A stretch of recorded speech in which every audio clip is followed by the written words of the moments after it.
নমস্কার, দি রিপোর্টে আপনাদের স্বাগত। রাজ্য জুড়ে বিভিন্ন মেডিকেল কলেজগুলি থেকে উঠে আসছে নানান চাঞ্চল্যকর তথ্য। বিভিন্ন অনৈতিক কাজ, দুর্নীতি ইত্যাদি চাপা পড়েছিল প্রশাসনিক আশ্রয়ে।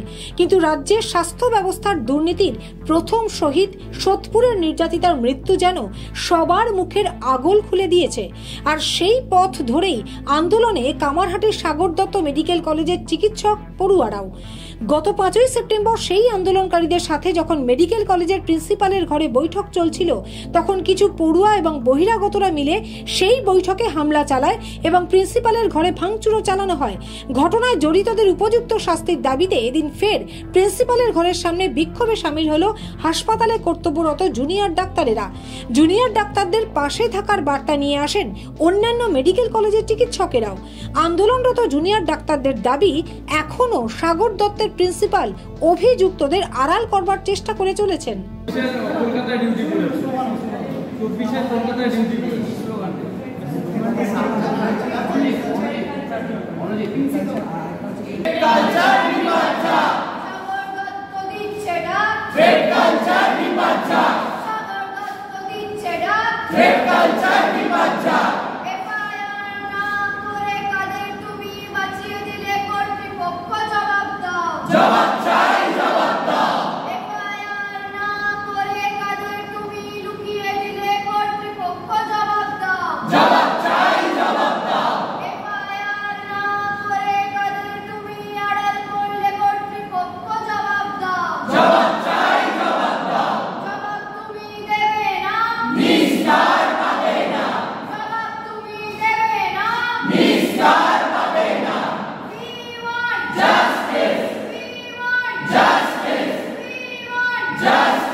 আমরা তখন থেকে একটা দাবিতে এখনো আছি, আপনিও আজকে সবাই হয়ে গেছে যে ইয়েটা করতেই হবে, এফআইআরটা করতেই হবে। একটা ইনস্টিটিউশনের পক্ষ থেকে 6 ঘন্টার মধ্যে এফআইআর করার কথা।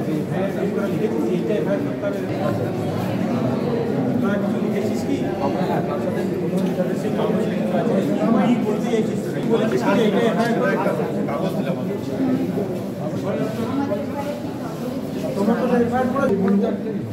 যা কথোপকথন হবে প্রিন্সিপাল স্যারের সাথে। শোনো, হ্যাঁ স্যার, আমরা প্রিন্সিপালের লোক নয়, ভুল করছো। না না এই বুঝতে পেরেছি আপনি প্রিন্সিপালের লোক নন।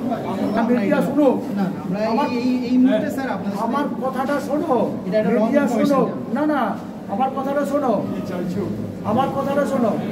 আমরা এই যে এফআইআর এর বিষয়টা অ্যাডমিনিস্ট্রেশন থেকে এটা শুধু এইখানে গড়িমসি করা হচ্ছে তা নয়, প্রতিটি জায়গাতে এই থ্রেড সিন্ডিকেট বলো, এইসব অনাচারগুলি নিয়ে নাম ধরে ধরে প্রিন্সিপাল স্যারদের বলা হয়েছে ব্যবস্থা নিতে। সেখানে কোথাও অ্যাডমিনিস্ট্রেশন থেকে, যেটা তোমাদের অভিজ্ঞতা, আমাদেরও সেটাই অভিজ্ঞতা, যে এফআইআর করতে অ্যাডমিনিস্ট্রেশনের পক্ষ থেকে গড়িমসি করা হচ্ছে। আমরা এখানে এসছি প্রিন্সিপাল স্যারকে এটাই বলতে যে অ্যাডমিনিস্ট্রেশনের পক্ষ থেকে আপনি এফআইআর করুন এবং যারা যারা দোষী তাদের নাম করে করুন। যদি কোথাও ভাঙচুর হয়ে থাকে মেডিকেয়ার 2009 সেই ধারায় যেন কেস লাগু করা হয় নন বেলেবল সেকশনে। আমরা এই কথাটা বলার জন্য কোনো বিরোধিতা আমাদের দাবি যদি এরকম একটা নেগেটিভ যায় মনে হলো যে আমাদের দাবি আপনাদের দিয়ে পাঠাচ্ছে মেম্বারস অফ WBJDF আমাদের ওদের সামনে বলে দিচ্ছি, জুনিয়র ডাক্তাররা তাদের আন্দোলন করবে, তারা তাদের দাবি দেওয়া আন্দোলনের গতি প্রকৃতির সিদ্ধান্ত তারাই নেবে।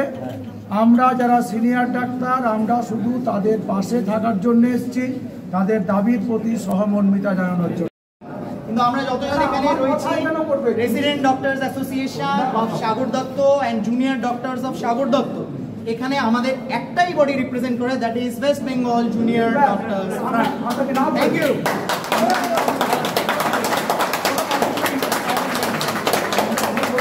আমি তো বলছি প্রিন্সিপাল প্রিন্সিপাল স্যার এফআইআর লিখছেন তোমাদের এফআইআরটার সঙ্গে সঙ্গতি রেখে। হ্যাঁ, কিন্তু আমাদের এই কোয়েশ্চেন যে আমরা এতদিন 48 ঘন্টা হয়ে গেল একই কথা বললাম, প্রিন্সিপাল শুনলেন না, আপনি এলেন 1 মিনিটের মধ্যে কাজটা হয়ে গেল, এটা কি আমি চাইবো?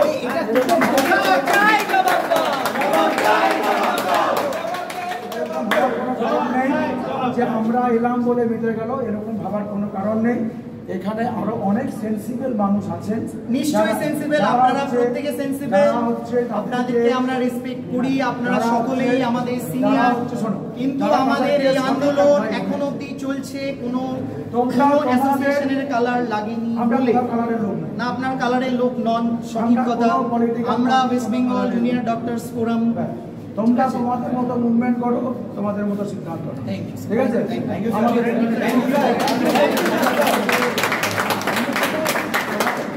বলতে এলাম স্যার এটা নিজে এসে আমাদের কেন বলছেন না, এইটা আমাদের প্রশ্ন থাকছে। স্যার নিচে এসে আমাদের বলতে পারতেন, আপনি আসার পর স্যার লিখলেন, আপনাকে দিয়ে আপনার মাধ্যমে বার্তা পাঠালেন, এই যে জেস্টারটা স্যার পাঠাইনি, আমি নিজে স্যার পাঠাই। উনি বলবেন উনি লিখছেন উঠছে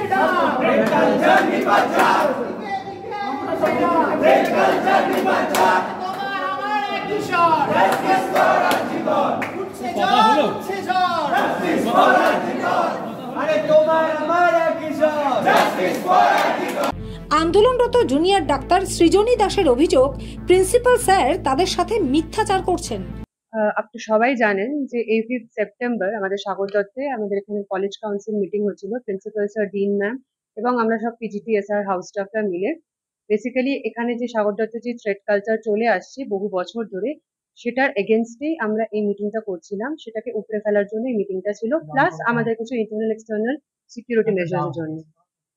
হঠাৎ করে এখানকারই কিছু ইউজি স্টুডেন্টস, ইন্টার্নস অ্যান্ড তাদের সাথে আরো কয়েকজন মিলে আমাদের এখানে অ্যাটাক করা হয়, দরজার কাঁচ ভেঙে দেওয়া হয়, প্রিন্সিপাল অফিসার দরজার কাঁচ ভেঙে দেওয়া হয় in the presence of principal sir and dean ma'am, এবং আমরা প্রচন্ডই থ্রেটেন্ড ফিল করি তারপরে। সুতরাং সেটার দাবিতে আমরা প্রিন্সিপাল স্যারের কাছে এবং অথরিটির কাছে এই দাবি জানাই যে যেই ছেলেমেয়েরা এগুলো করেছে তাদেরকে যেন সাসপেন্ড করা হয় কলেজ ক্যাম্পাসের থেকে এবং হস্টেল থেকে, তাদেরকে যেন সাসপেন্ড করা হয় until investigation is complete against them. and তার সাথে আমরা এটাও দাবি করি যে প্রিন্সিপাল স্যার এফআইআর লজ করে যেন তাদের এগেনস্টে, যেটা একটা খুবই বেসিক ডিমান্ড, এবং আমাদেরকে আশ্বস্ত করা হয় যে এই এফআইআর উনি সেই রাতেই তাদের এগেনস্টে লজ করেছেন, এবং আমাদের কালকে একটা রিটেন ফরম্যাটে, যদিও সেখানে প্রিন্সিপাল স্যারের কোনো সিগনেচার থাকে না, কারণ বলা হয় যে এটা একটা আনঅফিসিয়াল লেটার দেওয়া হচ্ছে, পরের দিন সকালবেলা অফিসিয়াল লেটার দেওয়া হবে with the stamp and signature of the principal. সেই লেটার, যেটা আমাদের আনঅফিসিয়াল লেটার কোট আনকোট দেওয়া হয়, সেখানে লেখা থাকে যে FIR has been lodged by doctor Monojit Mukherjee against whom the attack has been made and the institutional head of Sagar Datta Medical College and Hospital on 5th September itself. আমরা এখন বুঝতে পারছি যে ইট ওয়াজ আ কমপ্লিট লাই, বিকজ আজকে আমরা জানতে পারছি যে প্রিন্সিপাল স্যার কোনো এফআইআর লজ করেননি এবং সেটা উনি নিজের মুখে স্বীকার করেছেন। এফআইআর লজ করছেন না কেন সেটা আমাদের কাছেও একেবারেই আনক্লিয়ার, কারণ এরকম একটা অ্যাটাক হয়েছে যখন সেখানে ওনার সামনে হয়েছে, উনি দেখতে পাচ্ছেন, উনি ওখানেও দেখেছেন কে কে করেছে, সিসিটিভি ফুটেজেও আছে কে কে করেছে, তাহলে ডেফিনেটলি আমরা ভাবতেই পারি যে তাদেরকে আড়াল করার জন্য এটা করা হচ্ছে, এর থেকে তো আর কোনো রিজন পাওয়া যায় না, সেটাই মনে হচ্ছে। কারণ এত বড় ঘটনার পরে যদি এফআইআর করা না হয় আর নাম মেনশন যদি উনি as an institutional head responsibility না নিতে পারে, নাম যদি মেনশন না করতে পারে, তাহলে সেটাই মনে হচ্ছে। কোথায় যাবে?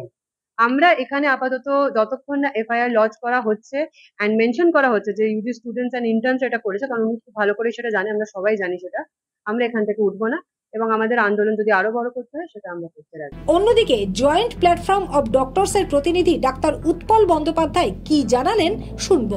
না, আমাদের আসার অন্য কোনো কারণ নেই। এখান থেকে 3 দিন ধরে একদল দুষ্কৃতকারী, তারা হচ্ছে যে ভাঙচুর করেছে, চিকিৎসকরা আহত হয়েছে। এখন এই অবস্থাতে আমরা একটা ছাত্রছাত্রীরা একটা এফআইআর করেছে, ছাত্রছাত্রীরা এখানে আন্দোলনরত অবস্থায় আছেন সমগ্র বিষয়টা নিয়ে। তো সেখানে এই পরিস্থিতিতে আমরা এখানে এসেছিলাম, ছাত্রছাত্রীদের সঙ্গে কথা বললাম, তাদের আন্দোলনের সঙ্গে আমরা সহমর্মিতা দেখালাম প্রিন্সিপাল স্যার বললেন তিনি এফআইআর করছেন, তার সঙ্গে কথা বললাম, এটুকুই আমাদের। এটা পশ্চিমবাংলার সমস্ত মেডিকেল কলেজগুলিতেই সেখানে হচ্ছে এই যে থ্রেট কালচার এবং এই সমস্ত ঘটনাগুলির বিরুদ্ধে যে অভিযোগগুলি আসছে, নাম ধরে ধরে আসছে, সেইখান সব জায়গাতেই এফআইআর করার ক্ষেত্রে একটা দীর্ঘসূত্রিতা আমরা লক্ষ্য করছি। কেন? এটা বিভিন্ন কারণ থাকতে পারে, প্রশাসনিক কারণ থাকতে পারে, চাপ থাকতে পারে, বহু কিছু থাকতে পারে। আমরা দাবি করছি যে এই দীর্ঘসূত্রিতা অবিলম্বে কাটানো দরকার, যেখানে যেখানে অভিযোগগুলি আছে যথাযোগ্য ব্যবস্থা এবং এফআইআর। সব মিলিয়ে আরজি করের নির্যাতিতা তার প্রাণ দিয়ে এ রাজ্যের সর্বস্তরের মানুষের মধ্যে ভয়ের বাতাবরণ যেটা ছিল তার বেশ খানিকটা কাটিয়ে দিয়ে গিয়েছেন।